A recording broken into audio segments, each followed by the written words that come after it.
Tyrel Ventura, of course, has produced a lot of films on his own, other TV programs, very accomplished videographer, you name it. And I look forward to working with Tyrel on our own ventures in the future because he's just a very informed, interesting guy. And so I just wanted to get him back on with us to talk about all of that. But dealing with censorship, there's so many layers of it. And after the Tucson shooting, Ty, we saw the media trying to blame conservatives, liberals, the media, when the guy was out of his mind, schizophrenic, that's now admitted, who hated politics and was into the occult and taking hallucinogens every day. But we see this full push to tell us to sit down and shut up and don't be angry about what's happening.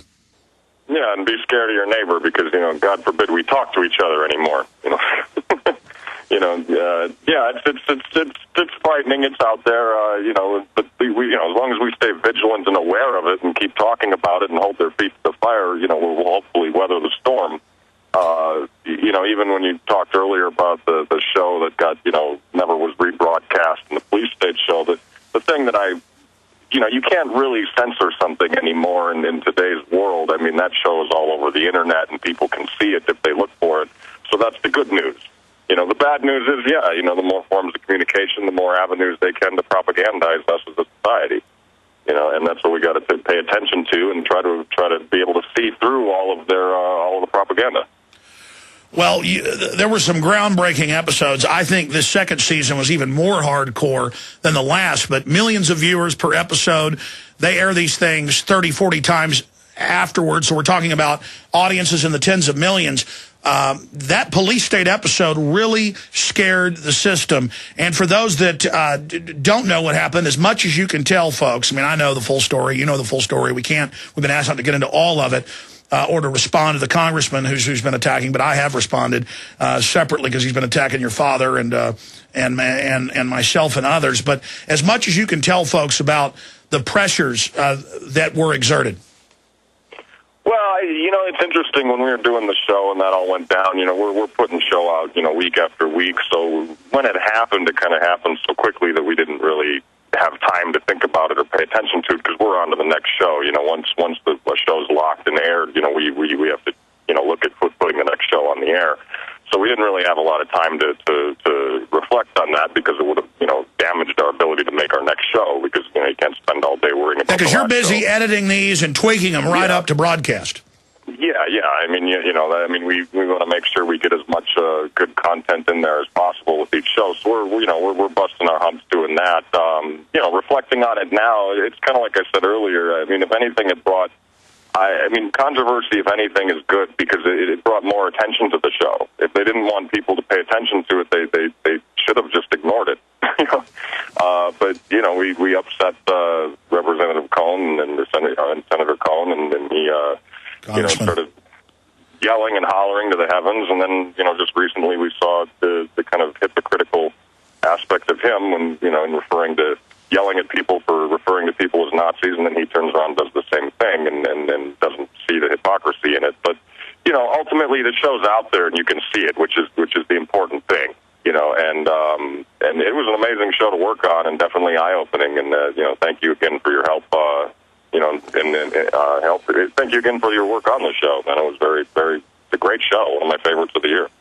Very powerful. I didn't call you guys and congratulate you on the other episodes. They were all excellent. But remember, I called your dad that night. I called you. I called Braverman, and I said, I can't believe this just went on air. This is groundbreaking. I mean, I was doing cartwheels. Yeah, it was great.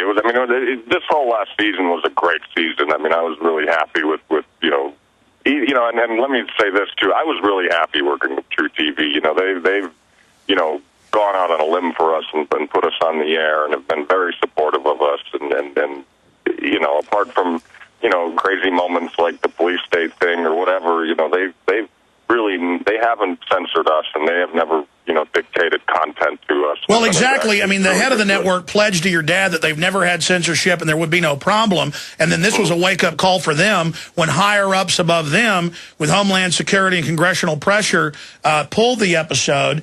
And I've seen some other interesting things. The other more hardcore episodes I've noticed aren't being aired as much. So the system, I mean, you guys have the deathbed confession of E. Howard Hunt, first time on national television. I mean, you did so much groundbreaking things, but we should, try to support and contact True TV. And we're going to give out numbers and websites later and addresses to put counter pressure on to make sure a third season comes up and to try to get Police State back on the air. But Ty, for those that don't know about the episode, encapsulate that episode and what was covered there and what you thought was most disturbing about that piece. Well, you saw essentially the chain of information and how it flows through if government wants to spy on you, and then ultimately what could happen if the wrong people get in power. And you know, that's the biggest thing is that, you know, when you're building FEMA camps, you know, initially, yeah, they might be for, you know, helping people in terms of, you know, natural disaster and things like that, but the wording in the bill, you know, leaves it very open to be at the discretion of the head of Homeland Security. And that's a dangerous thing because, you know, we kind of have this weird feeling that, you know, every elected person is always a good person. You know, and that's not true sometimes. You know, you can have a rotten egg, like in any aspect. Well, look at history. Or you can have a whole barrel of rotten eggs. Yeah, or a whole barrel of it. And if you get the wrong people in power and you don't specifically, and you leave bills, especially in terms of building, you know, camps and things like that, and you leave them so, how do you say, lightly worded and so open-ended for what they can be used for in the bill, you know, that's, you know, that well, leaving the chicken coop open for a fox to come in and eat all the chickens. Well, I mean, more than that, you show the congressional hearings where they admitted these camps will be for citizens. You show the mainstream news articles where they said it could be for civil unrest, and that's what they're drilling and training for. I mean, and the way Cohen tried to deny that the bill existed until your dad handed it to him. And he goes, oh, yes, I do believe.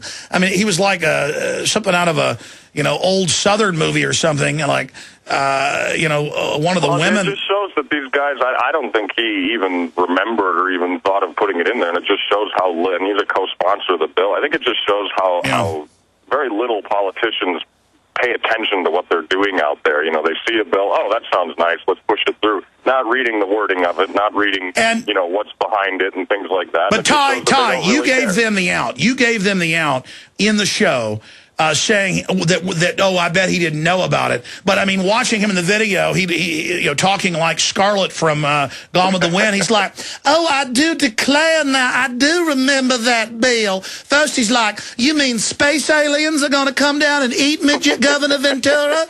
And he's like, no, I'm not worried about space aliens. I'm worried about these camps.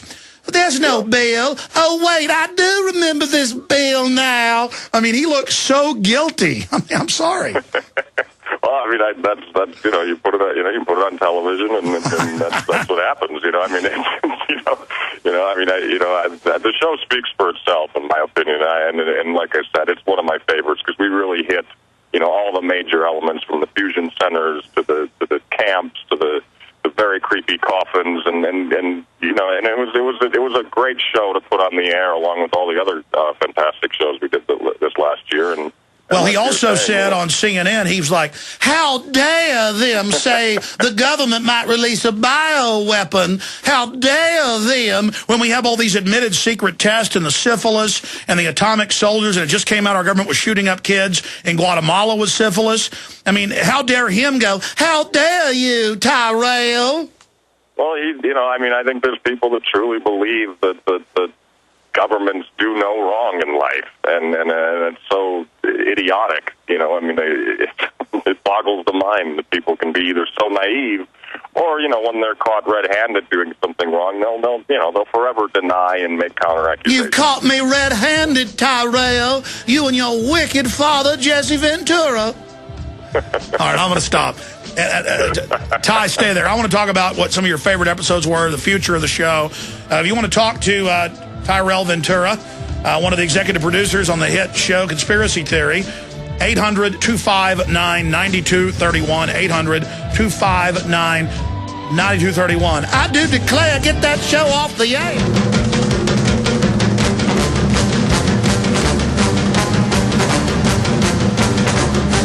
Here is Congressman Steve Cohen doing his Scarlett from Gone with the Wind imitation, and Ventura's giving him the bill, and he's just saying, space monsters are coming down out of big green machines. I don't know about them. And he goes, I'm not talking about space monsters.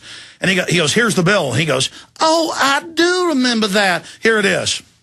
Like me, there isn't one FEMA camp of these in the United States right now. There are not. Why is it in that bill? What is exactly in the bill? It talks about building FEMA camps, doesn't it? That particular bill that we're talking about? I would have to, I'd like to see the bill. Isn't this guy a co-sponsor of the bill? What's the bill number? 6 FEMA camps to be built within the United States. How can a bill state that there'll be 6 FEMA camps built in the United States, and then I'm being told there are none? Well, I think I recall now something about this, and if I'm correct, I think those are locations for if there's a disaster like in Katrina. I think that's what it is. It's not any kind of a concentration camp or anything to round up citizens. He thinks that's what it is? The bill that he co-sponsored says the use of the camps will be determined by the Secretary of Homeland Security. They can come and go as they please. Exactly. They won't be locked. No. They can go in and out, because the place I saw in Texas is locked. You can't go in and out of it. No comment. And well, it's probably not being used either for a couple of years. We have films of children playing on the swings and the slides and stuff, and this one technically falls under Homeland Security. Well, I don't know. I haven't been there, and I don't know who the children are, and the children are probably very happy. Where have we heard that's that enough. before? Ty, this is a short segment, long one coming up to get into everything, but, I mean, I don't know what he's so angry about. I mean, you guys were very fair with him. Yeah, no, we were. He's angry because he got caught in a deer in the headlights, and he didn't know, he didn't know what was in his own bill until we had to remind him, politicians don't exactly like that when you catch them not prepared, and when you catch them, when you show them for their true colors of. Now, twice on the tape. Twice on the tape, Ty, he talks about green monsters coming out of machines. Did he do that more in the full interview? I mean, that was pretty weird. We put the bulk of the interview on there, and essentially, it gets back to that simple fact is that a lot of people just refuse to believe that their government can do bad things, and that people, that there can be bad people in government, and give them the tools to be bad, they can take advantage of it and really, rape and pillage the nation if they want to. I think what really upset him was your dad at the end saying, think it can't happen here, it already has. You think you got 50 states? We got 10 FEMA regions run by 10 governors you didn't vote for. Powerful. Mm-hmm. Powerful. Yeah, exactly. If they're not afraid, keep it all above board. Let us, let's have transparency in government, and let's see what they're doing, so that way we can be informed populace and make the votes and do things that count. But truthfully, when it's all said and done, this country's run by its corporate handlers, and we don't. We have the illusion of choice, and we have the illusion of that, but we really don't have any choice, and we just have to get that back and fight to get our country back. What is your favorite episode of the 8 episodes? My truthful favorite in a storytelling, and they're all great, fantastic, great information, great entertainment. But my true favorite is probably the JFK show. Yeah. It was the one where when we finished, and Jesse saw the cut of it before it went to air, and Dad felt really proud that he could finally have his name on that. On that conspiracy, and was able to present new information, and then the groundbreaking confession of E. Howard Hunt, and that's been a lifelong passion of his, JFK, and for him to be able to put a show out there that stated his viewpoints on it and stated true fact about the case, that really meant a lot to him in his life, and so as a son and also as someone working with him to see that kind of good feeling and happiness from my dad for being able to put that show together meant a lot, and that's probably the most, the show that impacted me the most this year. What's your next favorite?